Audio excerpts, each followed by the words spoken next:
thank you very much, everyone, for joining us. This is the second of our regional local authority delivery scheme Green Home Grant talks. This one's for the Midlands. Obviously, with the local authority delivery scheme running around the country, there are various differences between how different local authorities are implementing it. So we've organised these events to, these conferences just to give people an idea of how to engage with the scheme locally. So today we have Ellen Cooper-Tideman, Jonathan Whitmarsh, Michael Gallagher from the Midlands Local Energy Hub, and we have Danny Putney from NICIC, who are going to talk to us about the local authority delivery scheme and how it operates in the Midlands and what you need to know around that and PAS 2030 changes. So without any more ado, I'm going to pass straight over to Ellen and say, Ellen, take it away. Thank you. I'll just try and share my screen.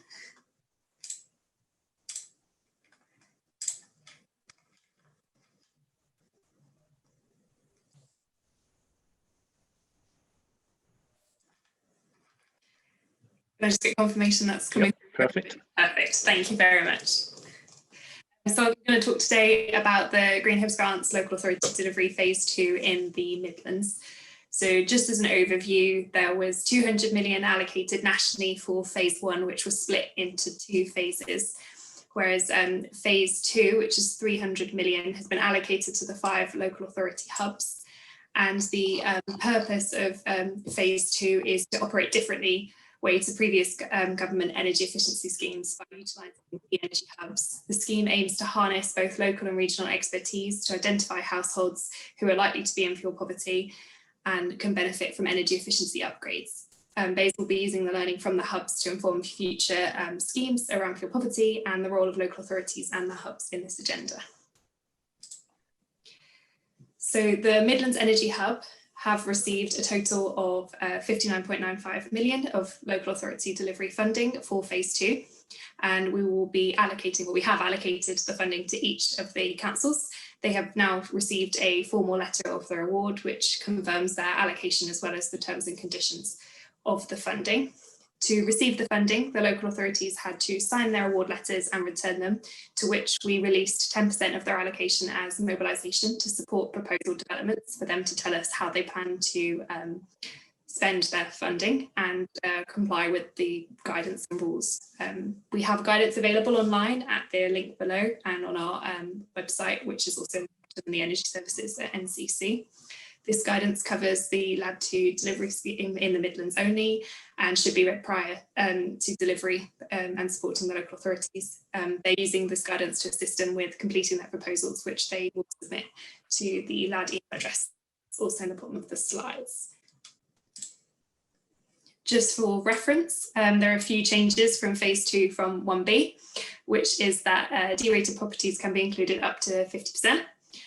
Businesses delivering energy efficiency measures must comply with PAS 2035-2019 and PAS 2030-2019.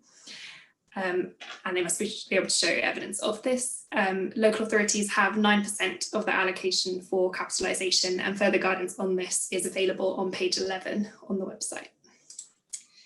So just to quickly run through eligible costs. As stated, the local authorities have 9% to spend towards maintenance, repairs, upgrades to assist the facility of energy efficiency upgrades and to support ancillary works and administrative costs.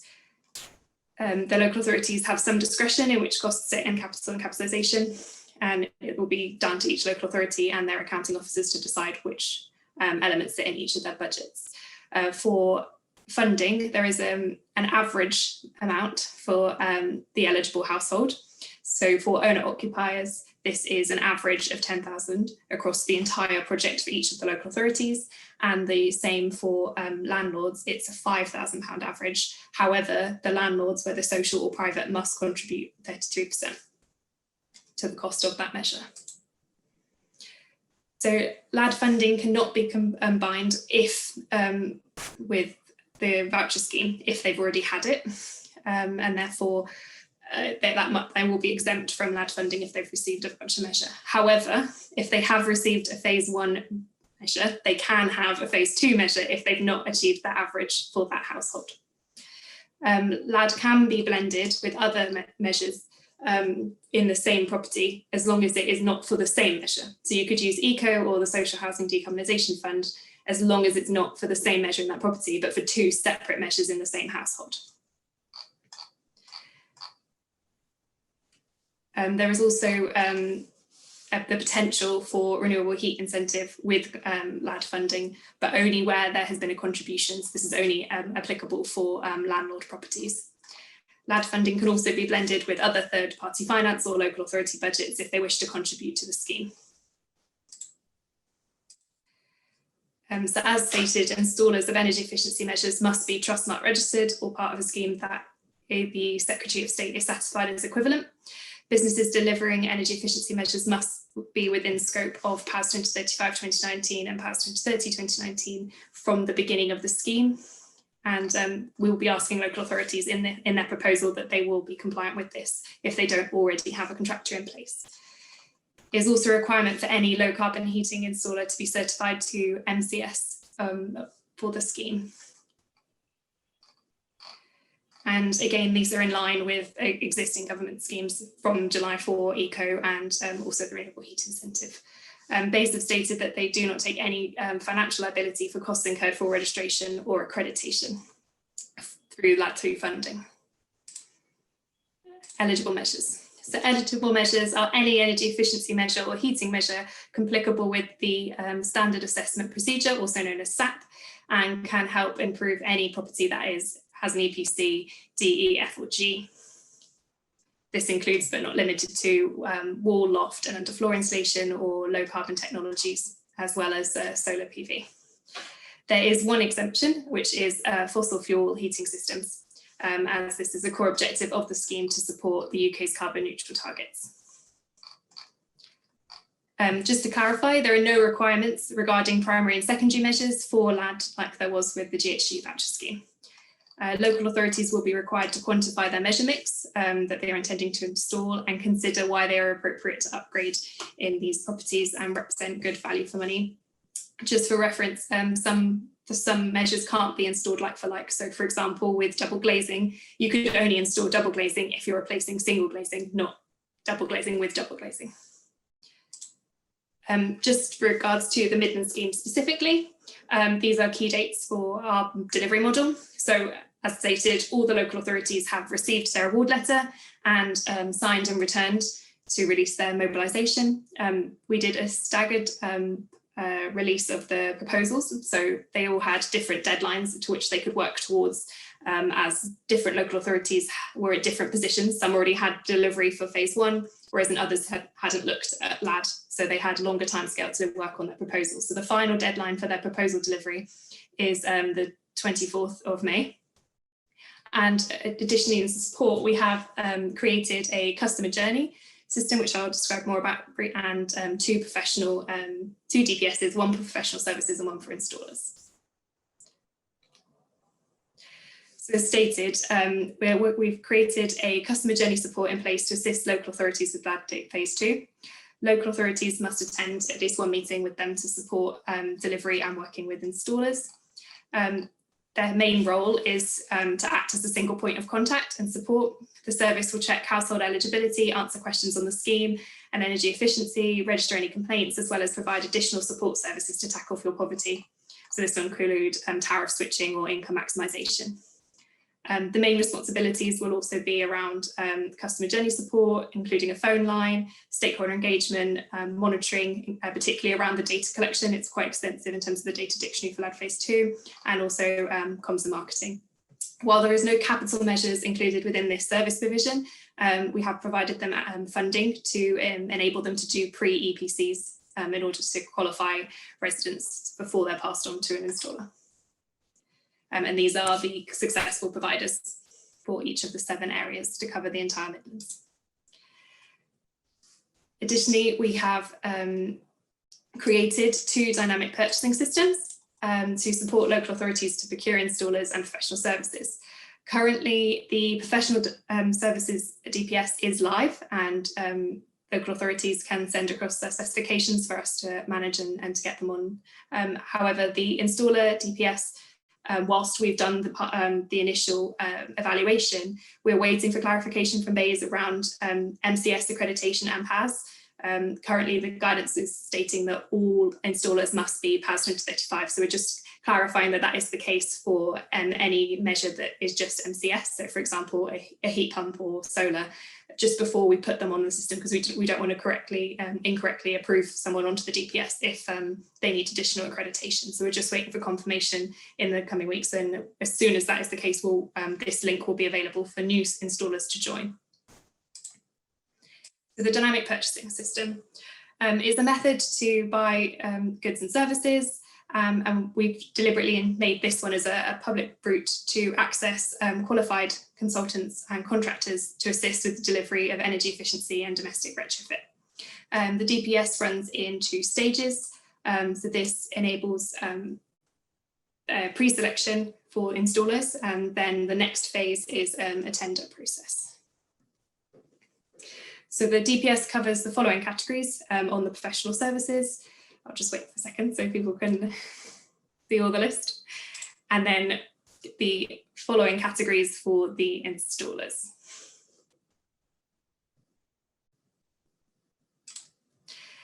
So how can you use the DPS? So for the local authorities to use the DPS, they must read our access agreements, sign and return them to the DPS email address. NCC will be running the call-offs on their behalf. We're currently recruiting a dedicated officer to support onboarding suppliers and assisting the local authorities with their specification and evaluation. And for the providers, they need to follow the links previously mentioned and complete the DPS selection questionnaires. So just as a quick final slide, we have frequently asked questions around the DPS, mainly from local authorities, but these are their 2 critical questions around the DPS. Can it be used for direct award? The answer is no. A feature of the DPS is that all suppliers are registered must be invited to tender for all the works that are put on the system, and there also isn't a cost breakdown, as this is just pre-qualifying suppliers to be invited to tender, and all the costs will be dealt with in the next process. So that is the presentation. Are we doing questions later? I'll field some questions after everyone's spoken, but thank you very much for that. I'm sure there will be 1 or 2 questions for you. But next, I believe we have Jonathan Whitmarsh to go through more on the technical side of the DPS. Is Jonathan there? He is just trying to find the mute button. Yes, there isn't much in the way of presentation I can do, unfortunately. I think most of it was covered in the bit Ellen just did. It was more for questions, I think. Okay. If there are specific technical questions about the DPS and how it operates. There isn't. I haven't got anything I can actually show you on the screen at the moment. Oh, okay. Well, in that case, we'll move on to Danny Putney and ask if Danny wants to say anything about PAS 2030 and the changes coming up. That come quicker than I feared it would. I have a couple of slides. They're not too in-depth, so it should be okay. There we go. So thank you for asking me today. I just need to figure out how to get this to start from the beginning. There we go. My name's Danny. I work for NIC EIC. We are one of the largest certification bodies in the UK. Established in 1956, so we've been going a little while, sort of know what we're doing. We're a voluntary certification body, so there's no compulsory reason to join us. It is when you choose to do so. We're UCAS accredited, so watchers, check the watchers type of thing. So we're always made sure that we're doing what we need to do. And we're market leaders in both certification under MCS and PAS 2030.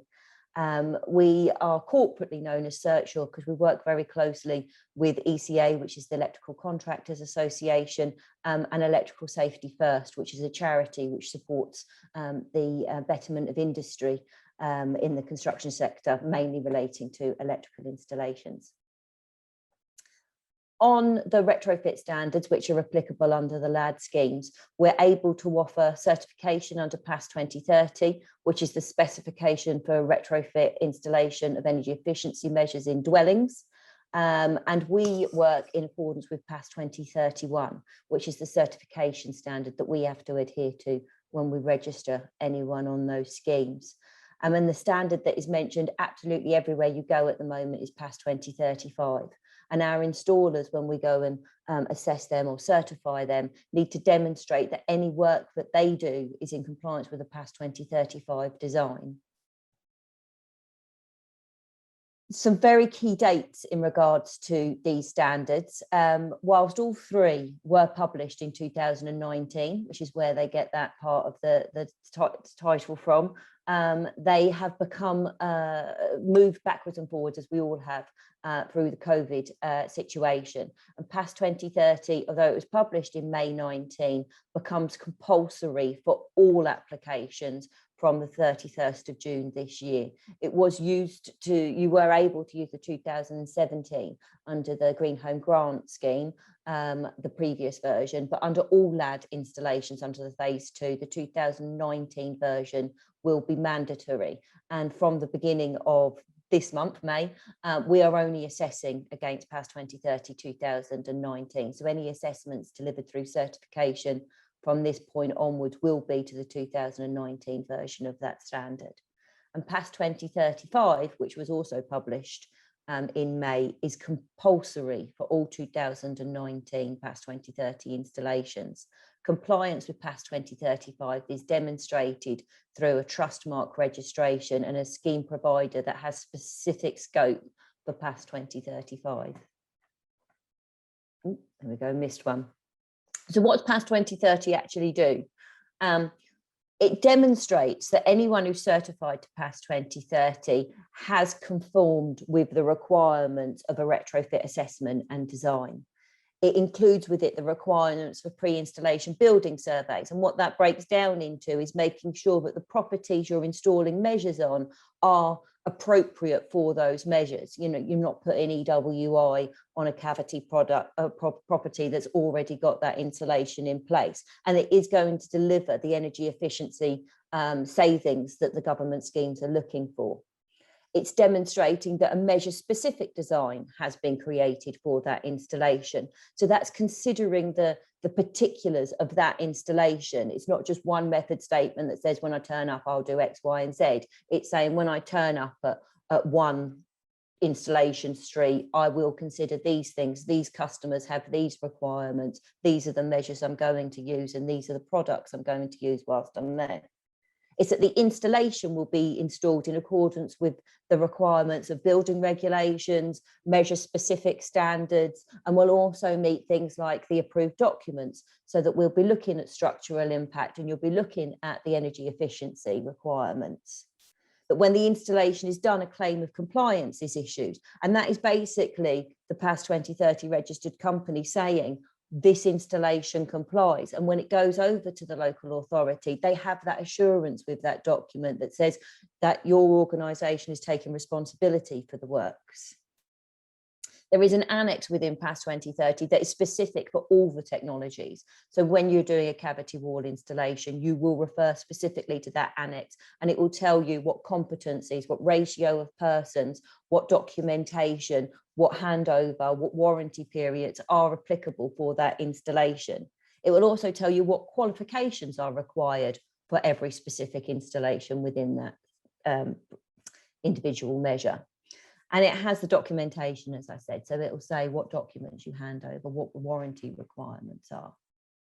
PAS 2031, as I said, is what we work to as certification bodies, and that tells us things like the percentage of assessments that we have to deliver. Within PAS 2031, it says, for instance, that cavity wall installation is a tier 2 measure. So that requires a minimum of the 3% surveillance bias in certification body. So depending on how much work you're doing is how often you're going to see me and my team coming to site with you to see what you're doing.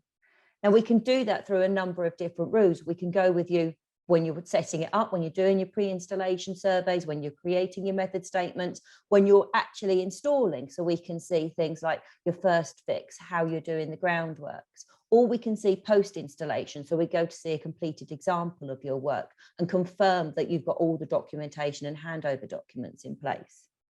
But there's risk paths within PAS 2031. So if you've changed your details, if there's complaints against the standards of your work, if you have a non-conformity identified on site, then your risk tier comes up, and we can actually come and see up to 15% of the work that you're doing. Everyone, as Ellen said earlier, has to also be part of the Trustmark scheme. Trustmark mandates that you're registered with a certification body such as ourselves, who are also a registered scheme provider for Trustmark. So we'll be able to give you Trustmark approval for your installation measures. But you also need to pair up with a PAS 2030 organisation who is also Trustmark measures registered. And when the work is completed, there's the Trustmark data warehouse, which basically registers all the completed work and allows the information to be transferred to the scheme operators, whether that's LAD or Green Home Grant, RHI, so that they can analyse through the data provided. And it also keeps a record of things like the warranties and commissioning documents for the installations that are completed through the schemes. It's quite simple to become a member of us, as long as you've got all the requirements in place. Applications through www.niceic.com. Depending on the measures that you want, there's a various type fee structures for that. You do need to have a quality management system in place that maps to the requirements of PAS 2030. You do need to have competent people within your workforce that we are able to come and assess before certification will be issued. And once certification is issued, then the Trustmark application comes through. And as soon as that's in place, then you're into delivery of installation and ongoing surveillance requirements, as I've just spoken about. So that's all I have to say about PAS 2030, and I'll wait for Kenneth to direct any questions later. So thank you very much. Thank you very much, Danny. Thank you. I think we can move on to questions. I'm sure there's plenty of them. I would ask, rather than people coming off mute themselves, please ask your question in the chat session or press the raise hand button. If you wave frantically at the screen if your camera is on, you might catch Gary's eye, who can maybe bring you in. I can't see everyone at once. So if you can put your question in the chat session or press the raise hand button, we will come to you. So the first question I have is from Carl Harvey, and Carl has asked, does all funding have to go through the DPS, and has the funding been allocated equally to each local authority? So who has ultimate responsibility for the governance of the LAD scheme? So I'll do them in turn. So no, not all of the funding has to go through the DPS. We were very conscious that some were already up and running and had contracts in place and were in a position to potentially extend them. However, we're encouraging usage of the DPS as a compliant method to procure. Again, the funding was not allocated equally to each local authority. We felt it was important to allocate it based on need, and therefore we have done a calculation based on the proportion of E, F and G rated properties in terms of the allocations for each of the local authorities. Excellent. Okay, do you want to come back on that, Carl? So is that clear enough for you? You're on mute. You're mute, Carl. Sorry, unmuted now, I Yes. think. Brilliant, good, sorry. Thank you for that. Regarding the funding, are you able to advise how much has gone to each of the local authorities? There was also a third part that Kenneth raised, which was regarding who has the ultimate governance of the LAD scheme. Is it yourselves, or does it ultimately go back to BEIS? So I guess there'll be regional governance. So each of the 5 hubs have governance over their individual delivery models, and then we report directly into the LAD team at BEIS. Right. So will you actually be, how active are you going to be in that governance?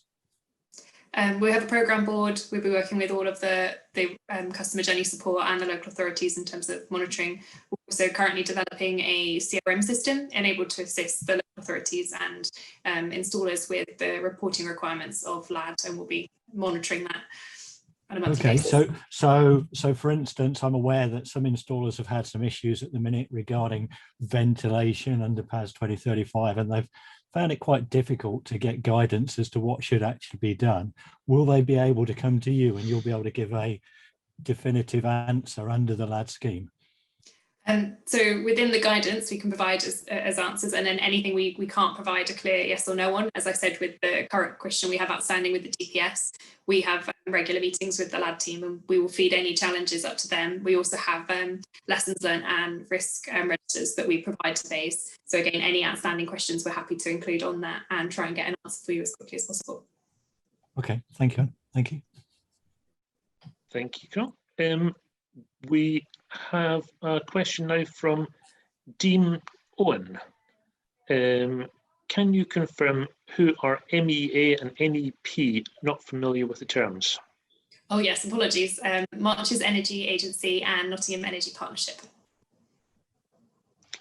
That's great. Thank you very much. Okay, Dean, thank you. The next question I have is from, I just can scroll down fast enough. Sorry, do you want to follow up on that, Dean? You were asking while you're on, can you describe in more detail the general plan for the 7 providers to deliver the scheme? That might be one for...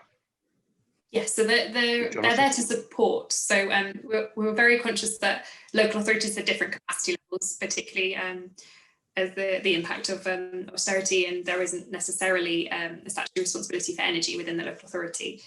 So we were conscious to make sure that there was support for the local authorities with their allocations. So they're there to assist with eligibility checks and comms and marketing, but also to be a conduit for the region to assist with overall delivery at a more local level. But then sub-local local authorities will be the main providers for each of the programmes within their region. Okay, no, thanks for your answer. I'm curious to understand how ECO plays a part in this. Are the partners providing the ECO funding, the delivery partners, or will that be provided by the successful contractors during the DPS tender stage? Yes, we were looking at a systematic mechanism in which we could feed ECO into this. Unfortunately, it didn't seem, given the timescales, that there was a way of doing that regionally. So it will be based on each local authority scheme, where we're asking them in their proposals to tell us whether they have an existing relationship or they're willing to, or looking to include ECO within their delivery, and then we can either provide that to some of the energy companies to see whether they'd be interested in supporting, or putting that into the tenders to the installers as if they have an ECO allocation to support with LAD funding. Oh, that's great. Thank you very much for your answer. Thank you, Dean. The next question I have is from LMF. I'm not exactly sure who LMF is, but when is it envisaged installations will start, and when will they end? So the current delivery timescale is completion by the 31st of December. There is an interim report, and we'll be feeding back any national challenges. So I guess any from the industry side or supplier side with meeting that demand, please feed them back to us in the email address provided. And starting, as I said, the deadline for the proposals is the 24th of May. We'll then take 2 weeks to review that. So most local authorities will either procure or will start to procure in June. So therefore, we're looking for most delivery schemes to commence in July, particularly with the good weather, to hopefully help. Does LMF, do you wish to come back on that? Follow up?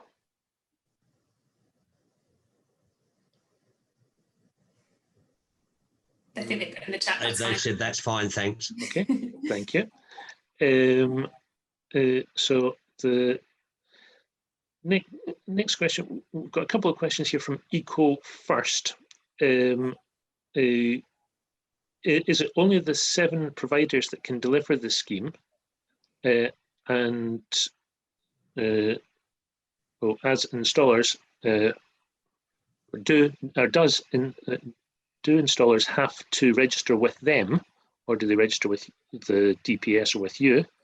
And also, what pitch roof spray foam was pitched roof spray foam insulation included in the measures available?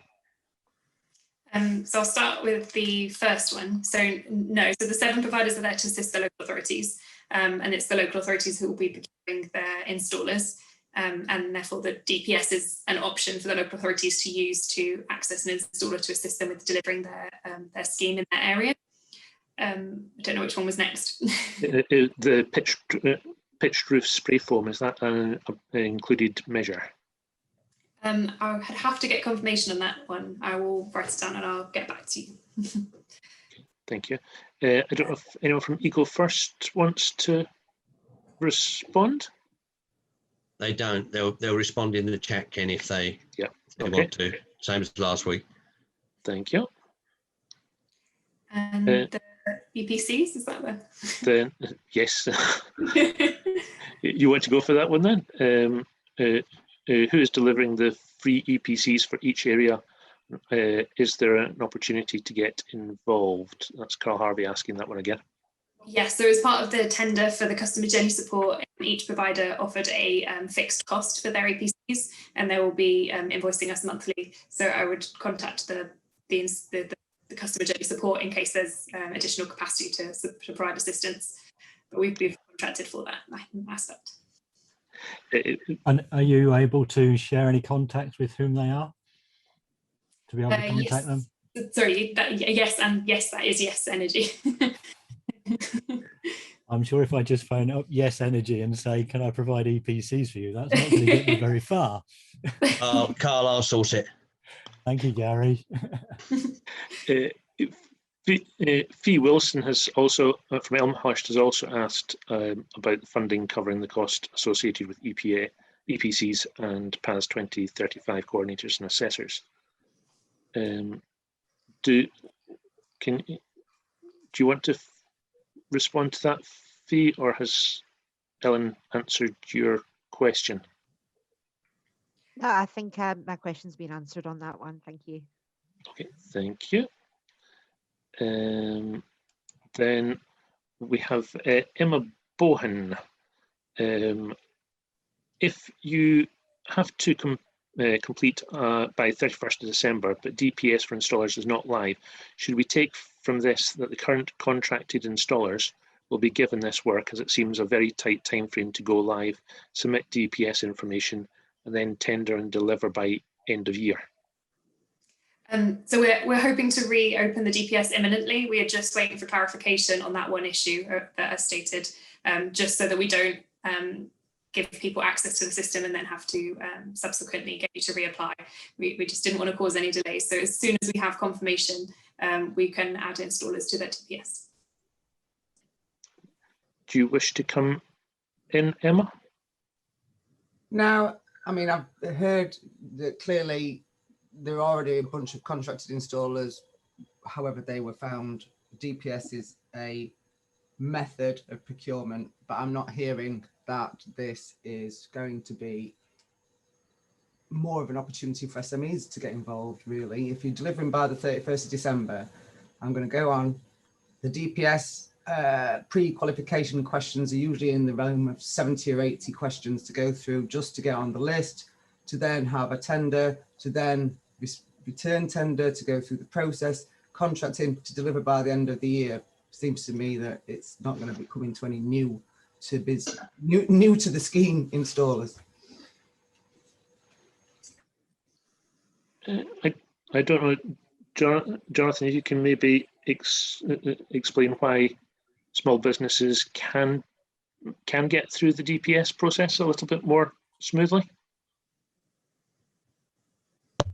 Oh, sorry. Yeah. So as regards to DPS, we've completed the first stage of it. I don't know how much people know about DPSs, but they're sort of similar in some ways to a standard tender if you're setting up a select list first and then running your tenders off the select list of suppliers.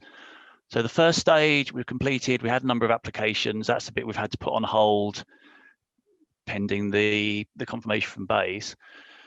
As far as smaller suppliers getting involved goes, if we weren't using a DPS, then that would pretty much have ruled out any small suppliers getting onto the scheme thereafter anyway. So if we'd appointed a single supplier across the region or appointed a number of suppliers to a framework, that would now be closed and that's the end of the affair. So the DPS was the mechanism to be able to get other suppliers involved through, because anyone can apply at any point while the DPS is open.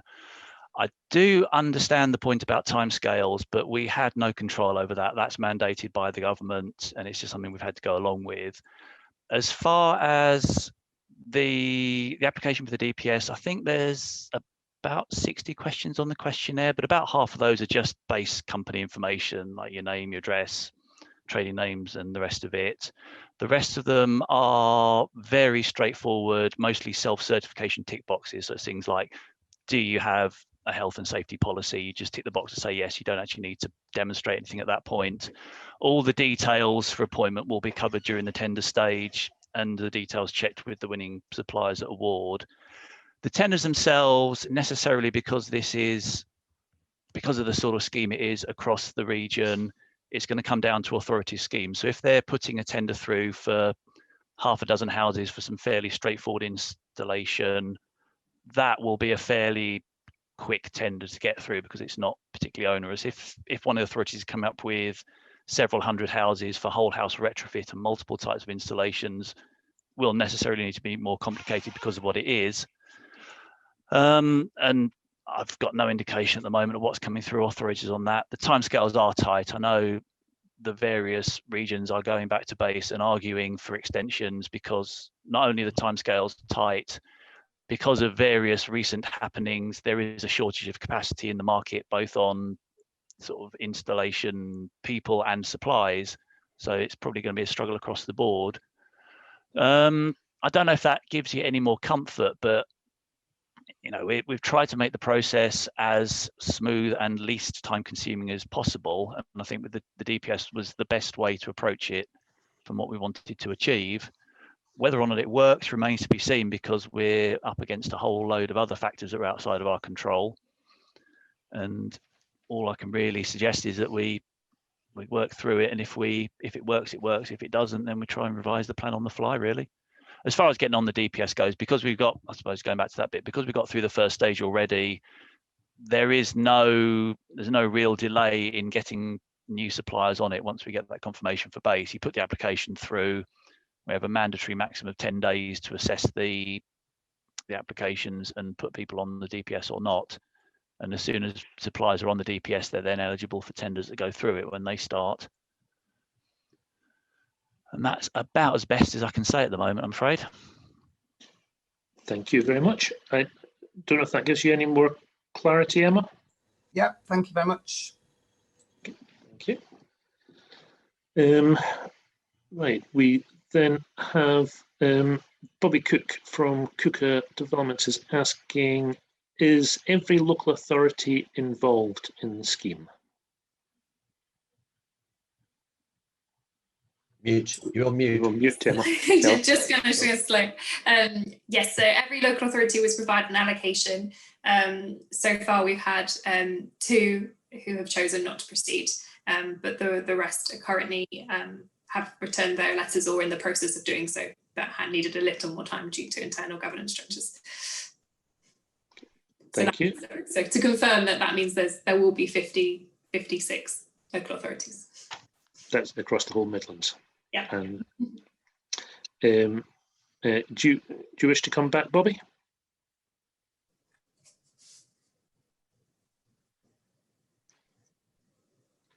Oh, Bobby's asking who are the ones who didn't proceed.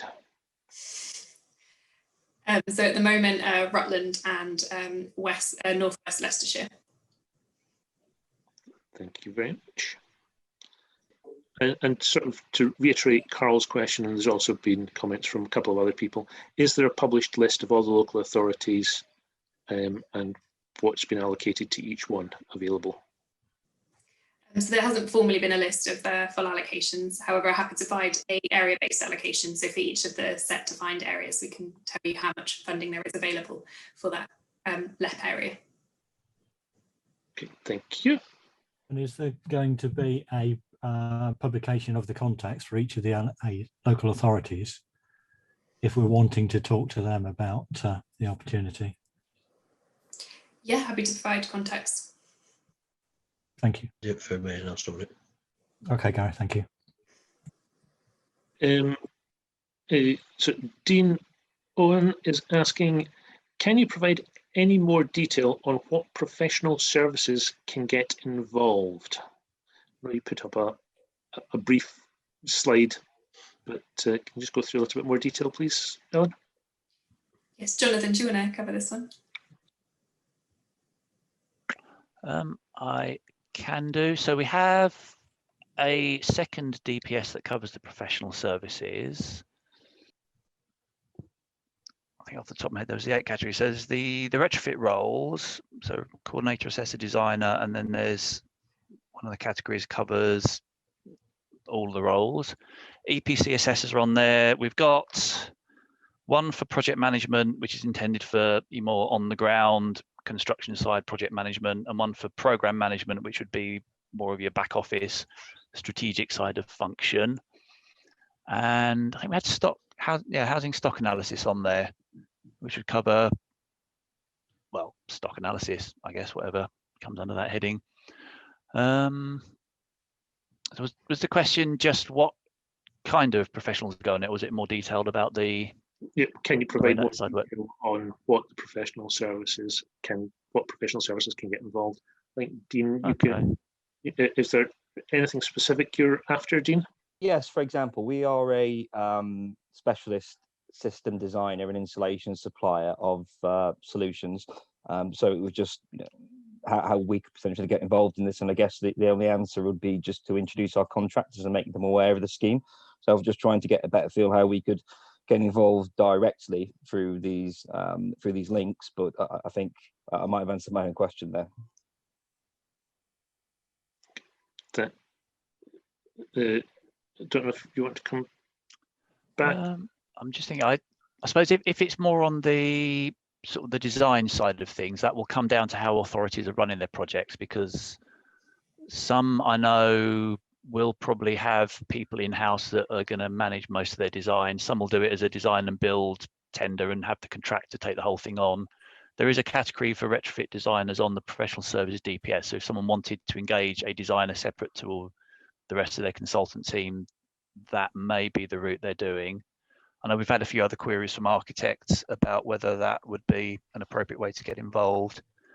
I think our problem with that one is the makeup of the professional services will come down to how authorities are going to run it. Some will just have one single integrated team. I say some might do a design and build and just have the contractor take the whole lot on.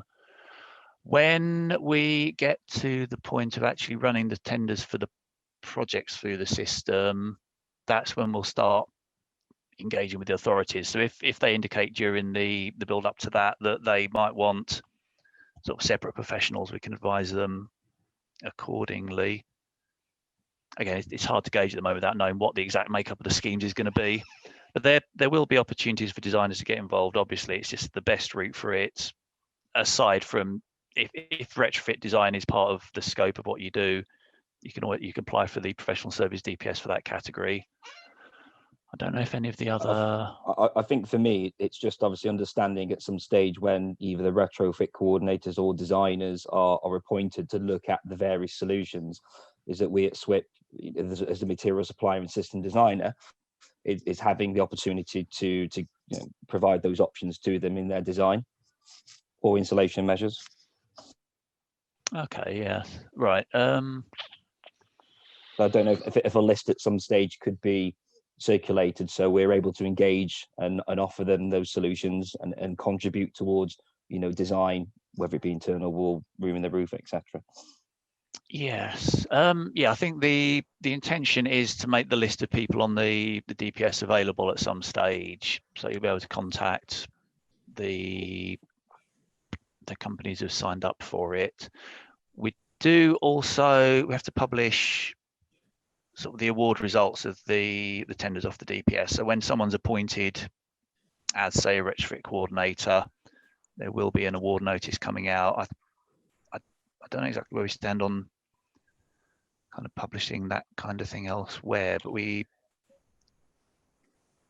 suppose I'm trying to think of a mechanism for that.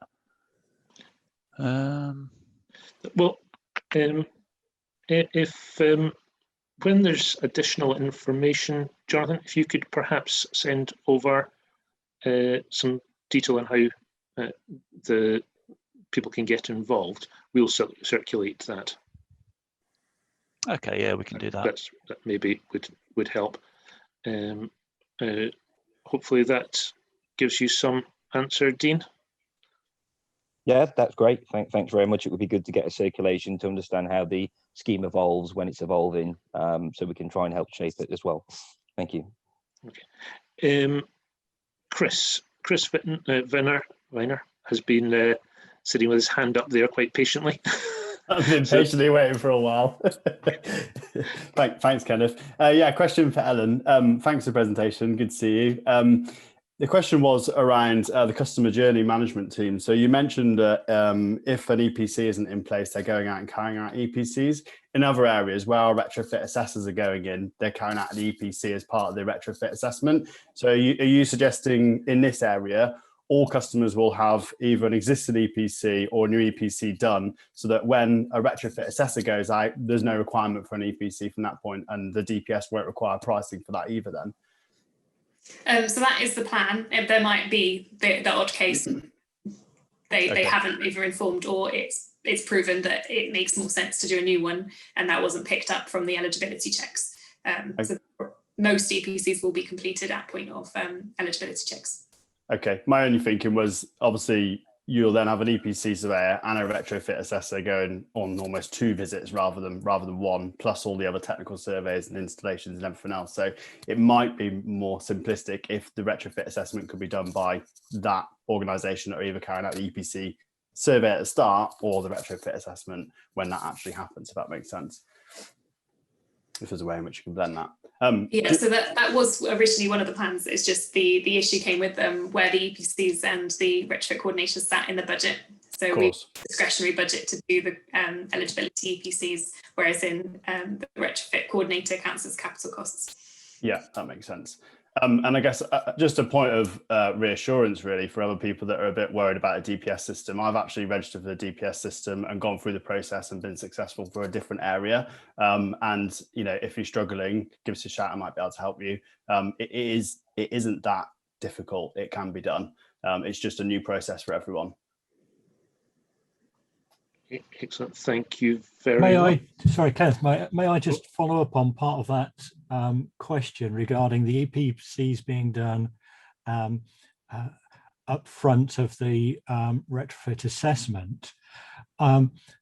Now, so when the EPCs are being produced, are you ensuring that the XMLs from those EPCs are going to be then made available for the retrofit assessor and coordinator?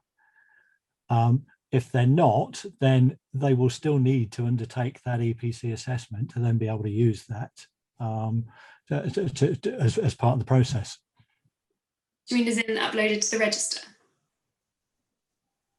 Even if it's just uploaded to a register, as a retrofit assessor, I can't use somebody else's EPC unless they pass me the XML to then use that to be able to do the next parts. And that's something I'll definitely feed back. Obviously, we're in the early stages of delivery, so anything like that, please do email us and we'll try and feed that into the system. Well, I mean, that's quite fundamental, isn't it? If you can't, if they're not getting the XML, they're going to have to redo the process. Great, thank you. Thank you, Carl. Good point, well made, I think.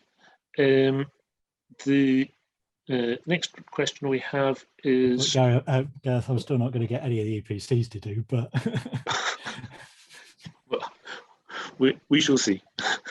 There will be post EPCs required for every property. Okay, thank you. Next question we have from... Gary's waving, I think. Oh. Yeah, Gary, are you wanting to ask a question? Yes, please. Yeah. Can vouchers that have not been used for the Green Homes Grant Scheme be used for the LED scheme? And I specifically mean the 10,000 vouchers that are in either application process and have not been issued and passed, because there are obviously tens of thousands of those, and there's going to be an awful lot of vouchers, 10,000 vouchers for vulnerable people that won't have the opportunity to be installed.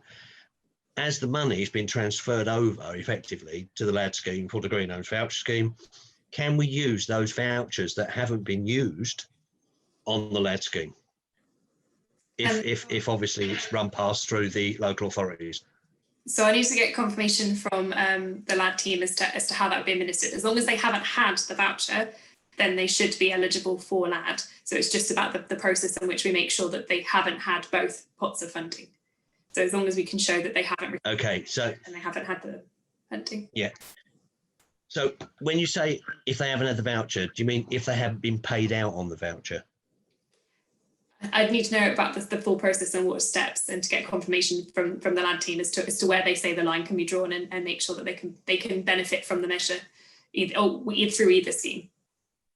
I think, Gary, it'll just be taken, rather than a voucher, be taking a pre-qualified customer, and a voucher then would just never get used, wouldn't it? Yeah. I'm more concerned about the customer getting what the customer needs. Yeah, agreed. And if they couldn't get it through the Green Homes Voucher Scheme because it's been closed, maybe we can help an awful lot of people here that may have missed out, and we can bridge the gap and get them help now. And also it'll help the installers, because the installers need payback as well. And if we can bridge that gap and get that cleared and it's okay across the whole of the UK, this could save a lot of companies. Just something to think about. Thank you, Gary. We'll move on. Got Craig Newton. As a supplier of renewable energy products, would the local authorities be doing any purchasing directly, or would it be down to the subcontractors to carry out all the purchasing themselves? So how does a renewable energy product supplier get engaged with the scheme? So I think that, again, that will depend on each local authority's delivery and planned programme. Some may have the capacity to kind of procure those measures themselves. Others will include it in their tenders. So I guess we will, as Jonathan said, publish all of the installers that are on the DPS. So it will be approaching them as a mechanism to buy your products. I will say as well, sorry to come in as well, that under the MCS scheme, the installer is always going to be responsible for making sure the appropriate product, its handling, its sizing, its design is within the property. So if the local authority were to say purchase a job lot, they might not be appropriate for all the properties that they would need to be installed in. And when the installer made the commissioning of that, they would be taking full responsibility for that installation. So I would supposition that that would be a dangerous position for a local authority to put themselves in. Do you wish to come back, Craig, on that? Yeah, no, that's what I thought, Danny, that it'd be down to the subcontractor, not the local authority. Because obviously when we get involved in local authority tenders, we have to register an interest and obviously hopefully get awarded. But if it's down to the subcontractor to do the purchasing, that makes more sense to me. So yeah, thanks. Thank you. From LMF, if they've already had the Green Home Grant voucher, will they still be eligible for different measures under LAD? No, if they've had the Green Home Grant voucher, they're not eligible for LAD funding. Okay, thank you. That hopefully answers your question. Well, at all is what LMF is asking in response. So that's just not at all. There's no. No, so if they've had a voucher, then they're not eligible for LAD. If they've had LAD phase 1, then they might be eligible for LAD phase 2 if the average cost cap wasn't reached. Okay, thank you. So they're the low cost measure, and say for 3,000, they would potentially have up to 7,000 to spend. I'm going to follow up on that question myself. If someone's had insulation under the voucher scheme, can they get solar PV, which wasn't included in the voucher scheme under LAD? Unfortunately, because they are both under DHG, they are not eligible for LAD. Okay, thank you very much. I don't think that could be any clearer. Can I just add something to that, Ken? Yes. The voucher obviously was £10,000 on the Green Homes Grant Scheme. Is there an opportunity perhaps where if they've maybe used and had a voucher for £4,000 worth, and of course the vouchers was worth 10,000, is there an opportunity to use the rest of it, or is that still an absolute no? I'm just using this for clarification. Yeah, so unfortunately, if they've had the voucher, they're not eligible for LAD funding. But if that was for phase 1, so if for phase 1 they had 4,000, for phase 2 they could have 6,000. So right, okay. You can have 2 pots of LAD, but you can't have voucher and LAD. Okay, thank you. Next question is from Dwayne, and Dwayne's asking, if you complete one DPS application for one local authority, does this transfer to others? So the DPS is for the entire region. So once you've completed the DPS, you'll be on the system for any tenders that come through, whether they're from one or several local authorities. Jonathan, is there anything else you wanted to add to that? Possibly. The way I'd interpret the question, because different authorities run their own DPSs. So Nottingham City are running the one for the Midlands Hub on behalf of the Midlands region, although it is open wider across the country and other authorities may well wish to tap into it. But if say another authority, I don't know, down in the southwest was running a DPS, it doesn't cross over in that way. So if you apply for the Midlands DPS, you'd have to put a separate application for somebody else's DPS system. Because they're separate systems, the application process will vary slightly, although the bulk of the questions will be pretty similar. I would say if you're applying for more than one DPS, because the process should be broadly similar, if you've done it once, it should be easier the second time. And if everyone's using standard sets of questions, so ours is based on the PAS 91 questionnaire, although stripped back to the bare necessities, and some of the questions are made a bit easier. So if people are doing it that way, then it should be easier to do one and then another. But you would, if you're applying for different DPSs, it would be a separate application for each one.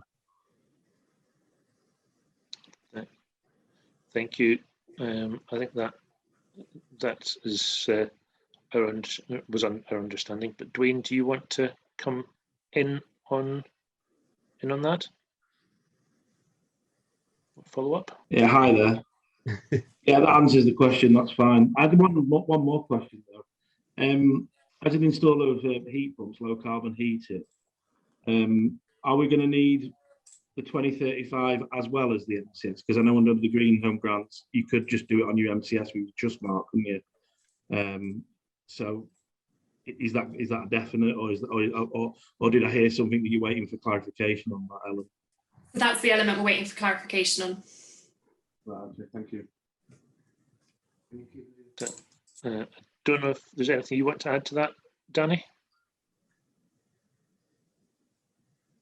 No, nothing new. As has just been said by both parties there, it wasn't the case under the Green Home Grant Voucher Scheme, and design is an integral part of the MCS scheme. So I would hope that the decision would be that the MCS certification with the Trustmark guarantee would be adequate, because I don't see in any way that PAS 2035 would add any robustness to an MCS installation, except with the exception of where it was part of a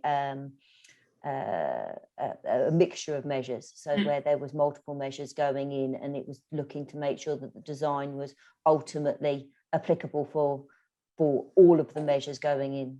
But as it was, if it was a renewable heat system only, I just cannot see that it would add anything.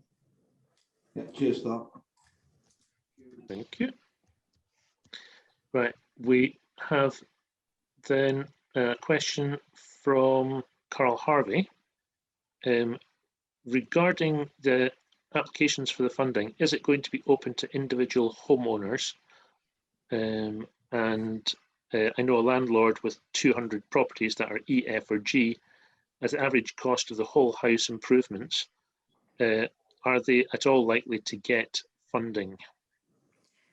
So with regards to individual homeowners, that will depend on the local authority's proposals. So some are just looking at social housing, others are looking at a mix of tenure, and the customer journey support will be there to assist owner occupiers in particular to access the scheme and to answer any of their questions.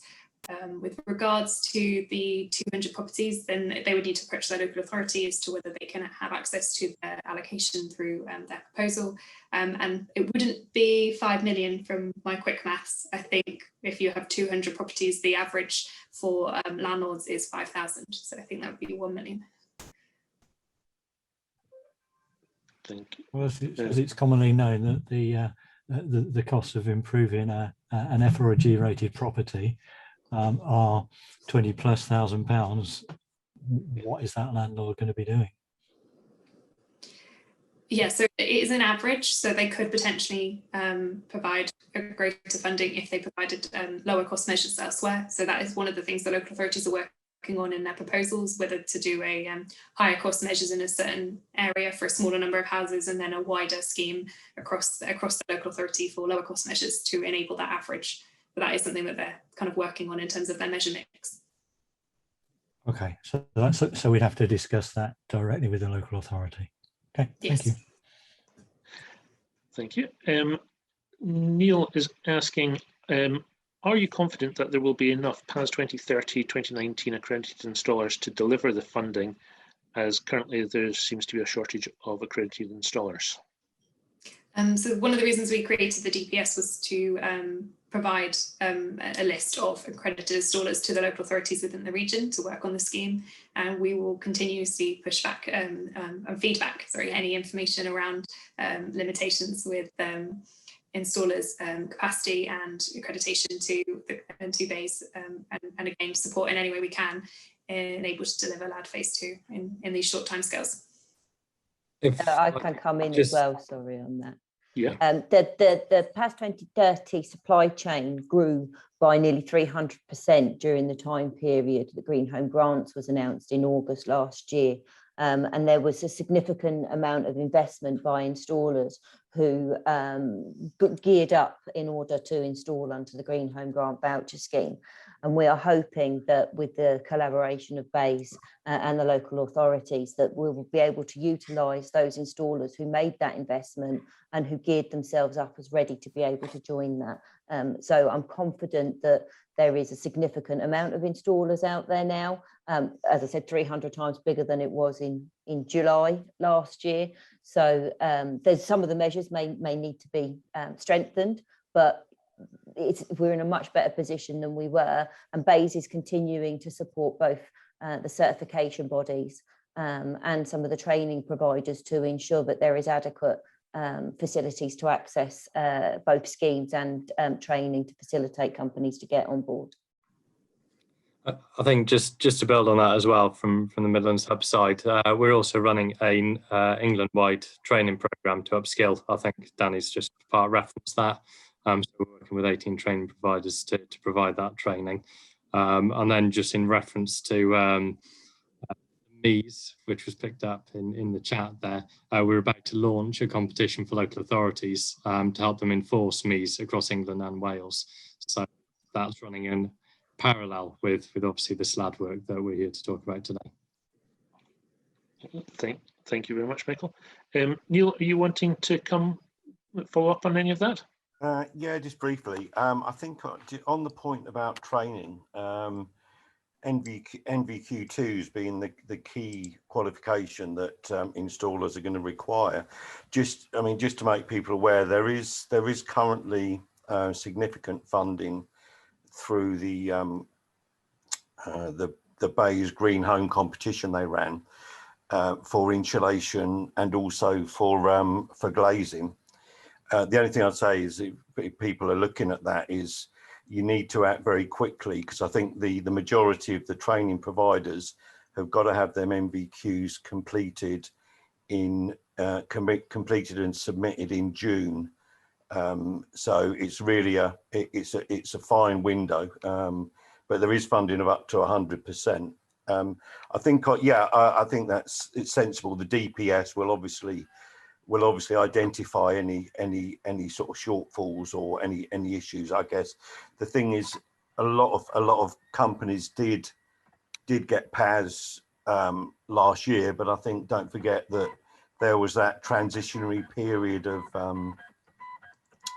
PAS 2030, 2017, and we're now talking about 2019 and 2035. And I guess the only other consideration is that there's going to be lots of schemes that are all going to be after the same installers. So Eco will requires PAS 2030, 2019 from the 1st of July, as does LADS. We've got the new HUG scheme from Bayes, which is coming out shortly. And you've also got the CLG building safety program, which is renovating all the flats with external wall insulation. So it's a tough time because all of those schemes are going to specify 2030 19 and 35 19, but we'll have to see how it goes, I guess. Thanks, Kenneth. Thank you. I don't know if you want to say anything more, Michael, about the training scheme. I think I'm okay to say with some of them, particularly those training providers that were affected by lockdown and the face-to-face training was a must. Extensions have been granted through to September, which is a positive. And where we've had an oversubscription, so particularly work package 1, where we're looking at retrofit coordinators, for example, we're potentially going to be looking at using some of the underspend to focus in on that area, because we know there's a big shortage across England that could cause challenges, not just for LAD, but other programmes as well.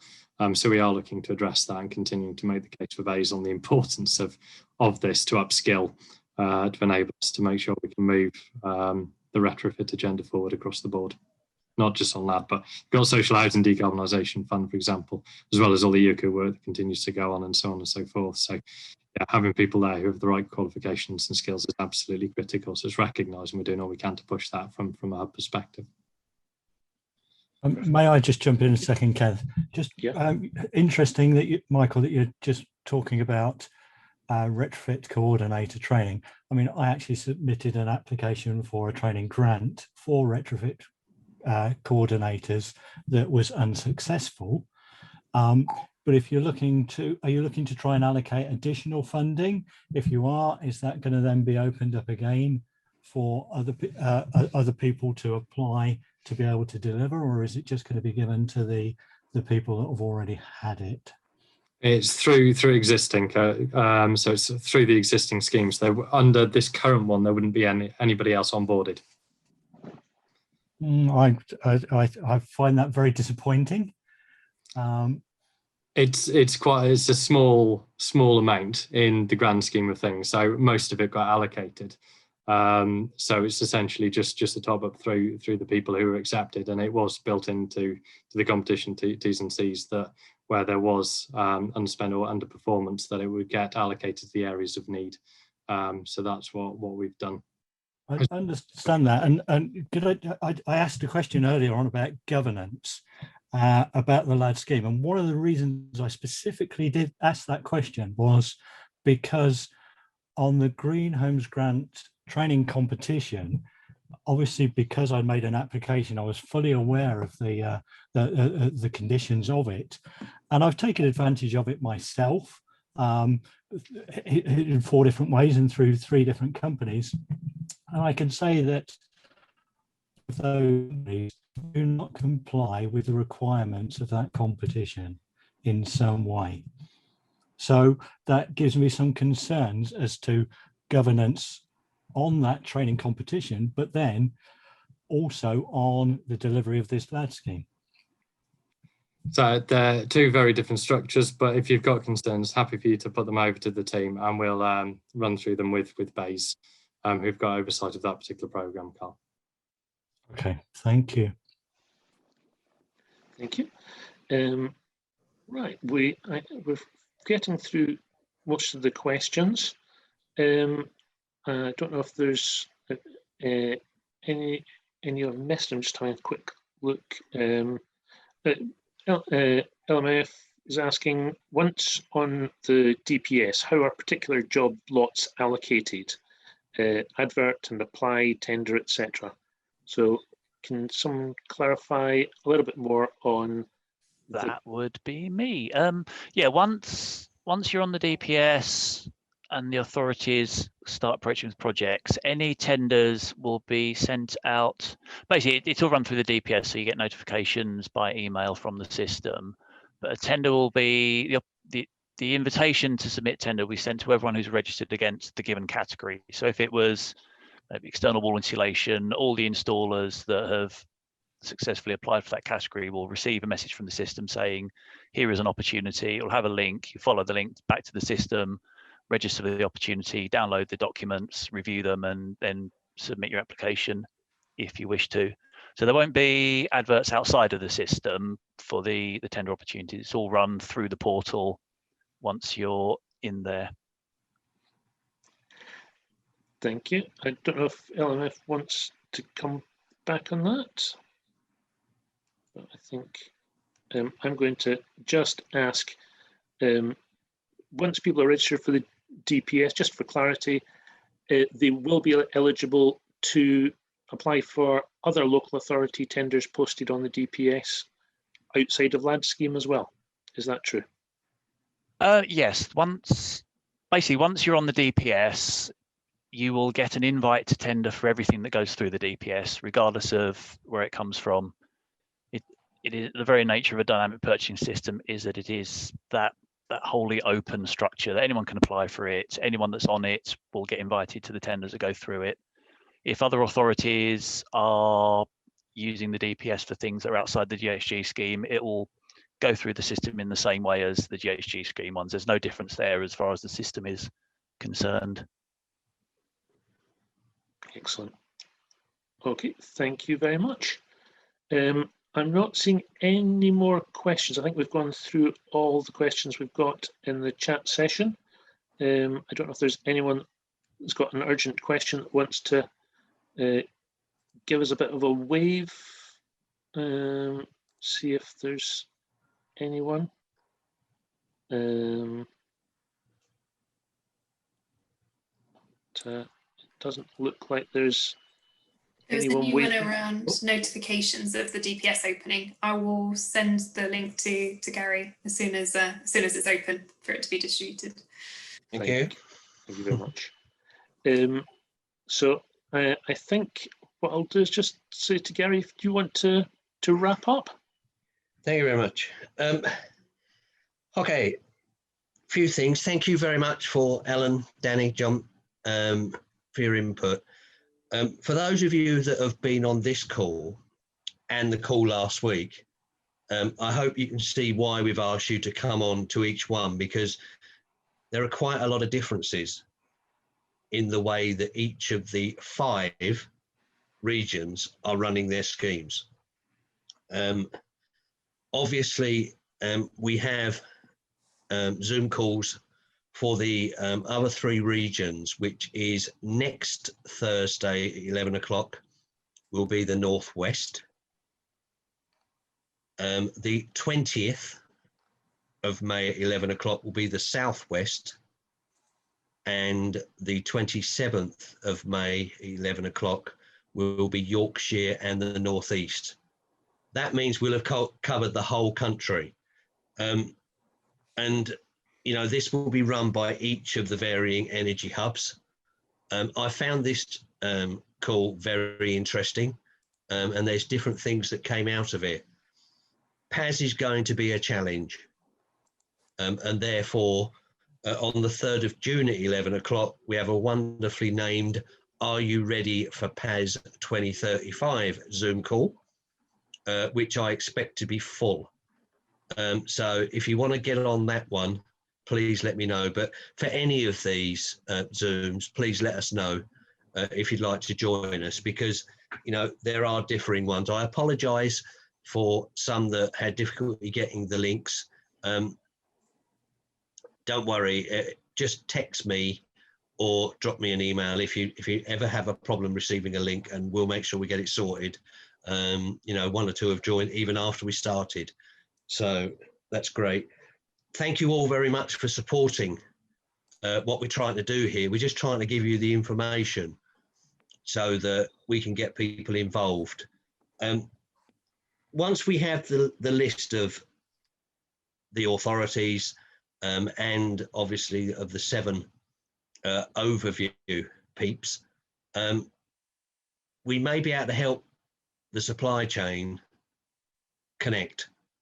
So if you're wanting to get involved with the scheme, with the DPS, if you're struggling, as Chris said, you know, Chris is more than happy to help with that. But we also have links with the people such as Marches, Yes Energy, E.ON. We may be able to help you. We're just a conduit here, and we're quite happy to try and help you move it all forward, because obviously we've got 6 months. But that's the same challenge across the country. You know, everybody's in the same boat, and we're going to have to get a big oar and row pretty quick. So we do need to try and help as much as possible. And of course, we'll liaise with Ellen and Michael and John to make sure we get the information out to you guys. But we can only do that if you ask for it. So please don't be shy in asking for help. That's why we're here. Vouchers is my next point.